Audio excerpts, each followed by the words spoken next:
Hello, and welcome to the AMA's Steps Forward podcast series. We'll hear from healthcare leaders nationwide about real-world solutions to the challenges that practices are confronting today. Solutions that help put the joy back into medicine. AMA's Steps Forward program is open access and free to all at stepsforward.org.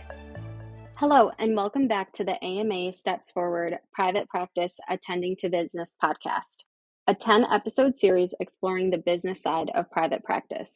In this series, we talk about how to navigate business operations and practice efficiency solutions to create and support a thriving and sustainable medical practice business. I'm your host, Taylor Johnson, Manager of Physician Practice Development at the American Medical Association, and I'm joined by my colleague and co-host, Megan Kwiatkowski, Program Manager of Private Practice Sustainability, also at the AMA. Collectively, we have 2 decades of experience in private physician practice, and we continue to support physician practices in our current work at the AMA. Before we start, I want to emphasize that this episode is for general informational purposes and should not be relied on as medical, legal, or other professional advice. Listeners are always encouraged to consult a professional advisor for any such advice. Welcome to part 2 of our administrative issues episode. I would like to preface our discussion today with a small caveat, which is that these topics that we'll be discussing today, revenue cycle concerns, payor audits, and prior authorization, are complex and they are hefty. And so while we will touch on overall impact, we do want to encourage our listeners to check out the AMA's website for additional details, as well as for the resources that we'll touch on here in our discussion today. And as always, we'll make sure to link those in the podcast description. To kick things off, we'll dive right into the topic of prior auth. Taylor, it is well known by our listeners that prior auth is a significant burden, both on practices and on patients.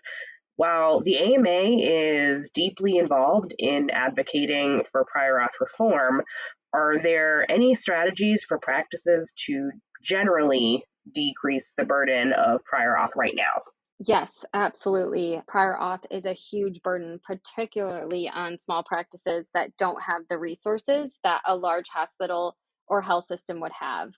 One process that really helped the small practice that I was a part of was fine-tuning workflow around obtaining prior authorization and checking insurance benefits by utilizing the electronic prior authorization tools that were available to us at little or no cost. The first thing was to enroll in all of the payers' online platforms, since a majority of them would allow us to submit prior authorization requests and check the status of prior authorizations right through the portal.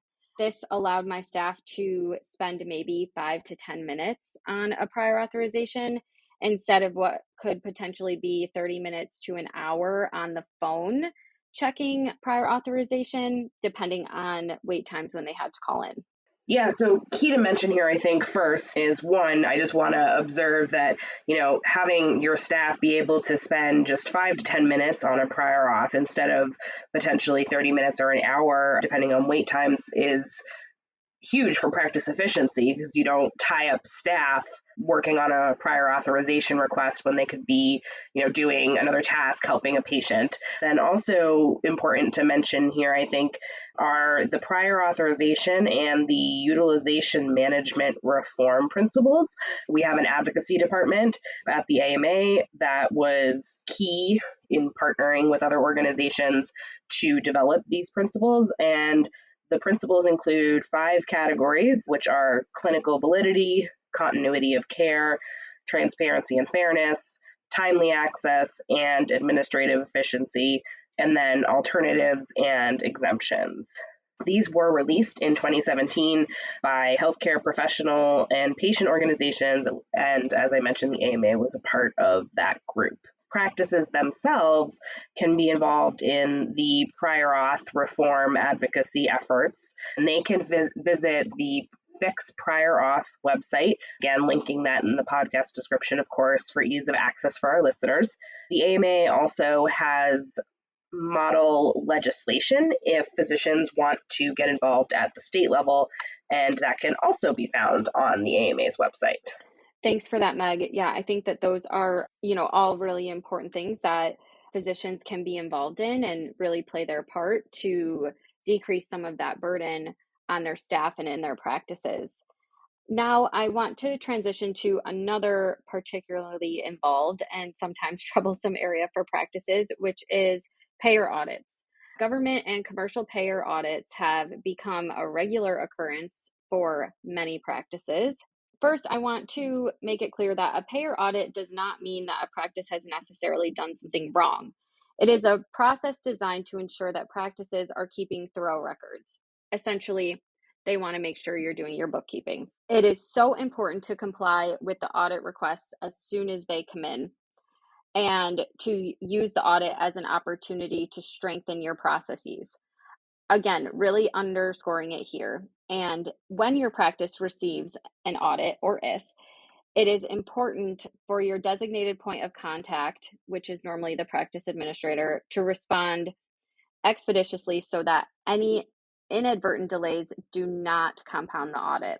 I mentioned earlier that we enrolled in the payer online portal platforms when I was in private practice for prior authorizations.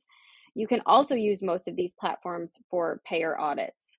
The audit notification will come into the practice through fax or mail. And I do want to caution, sometimes it will be emailed. So make sure that the practice administrators and physicians are keeping an eye on their email, because we did have one sneak in through there. Once we received the audit notification, we were able to collect the necessary documentation and then upload that to the payer's online platform. This made it so much faster to get the information back to the payer so that our payment wasn't delayed if it was a prepayment audit.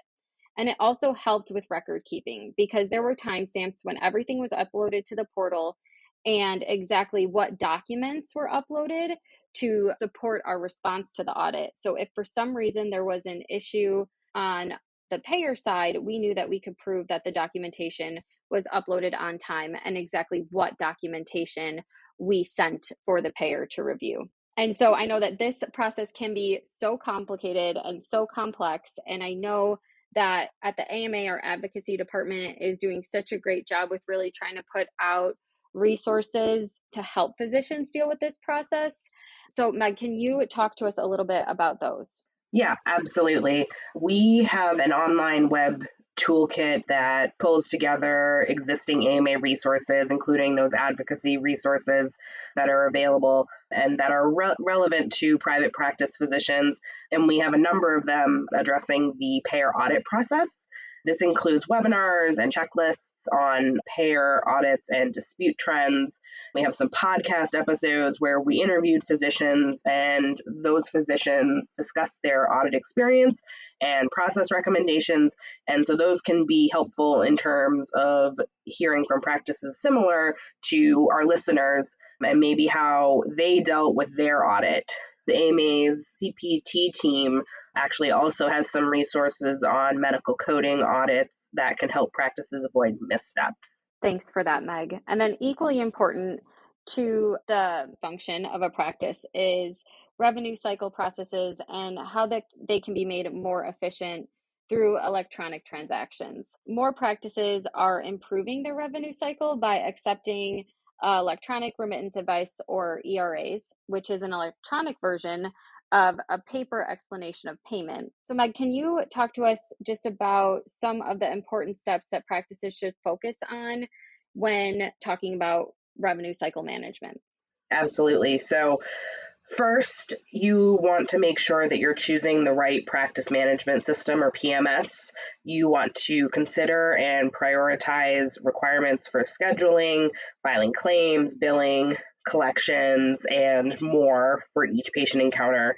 And you want to get input from your staff. I think that's really important to mention as well in terms of the PMS selection, because they will use it, they will be interfacing with it, and including them in the selection process will ensure that you pick a vendor that matches your practice's priorities and meets your staff's needs. You also want to make full use of what can be done electronically. You mentioned this a little bit, Taylor, and so that applies to both submitting health plan claims and collecting payments by EFT. Determining the status of claims is also easier and faster. And so you want to also see wherever possible, if you can use ERA in place of a paper explanation of benefits whenever action on a claim is warranted. Finally, you want to make sure that you are paying special attention to prompt patient share payments. So the rise of high deductible health plans means that more patient-driven revenue is at stake. And so pre-visit verification of coverage eligibility and things along those lines really helps to make it possible to calculate the point of care pricing amount. Yes, I completely agree. I think all of those are so important. And so to end our episode today, I want to point out some helpful tools that may help practices feel less overwhelmed by this process. The AMA has several resources around revenue cycle management for practice, and our advocacy department has an EFT toolkit. There is also a module focused on revenue cycle management through the AMA Steps Forward team. I know we do a lot of work in this area of administrative burden reduction, so we encourage our listeners to check those resources for more details. And as always, we will link them in the podcast description. The tools and resources mentioned in today's episode are linked in the podcast description and available on the AMA website. CME is also available for this episode on the AMA's Ed Hub and linked in the podcast description. I'm Taylor Johnson, and this has been Private Practice Attending to Business. Thank you for listening. Thank you for listening to this episode from the AMA's Steps Forward podcast series. AMA's Steps Forward program is open access and free to all at stepsforward.org. Steps Forward can help put the joy back into medicine by offering real-world solutions to the challenges that your practice is confronting today. We look forward to you joining us next time on the AMA's Steps Forward podcast series. stepsforward.org.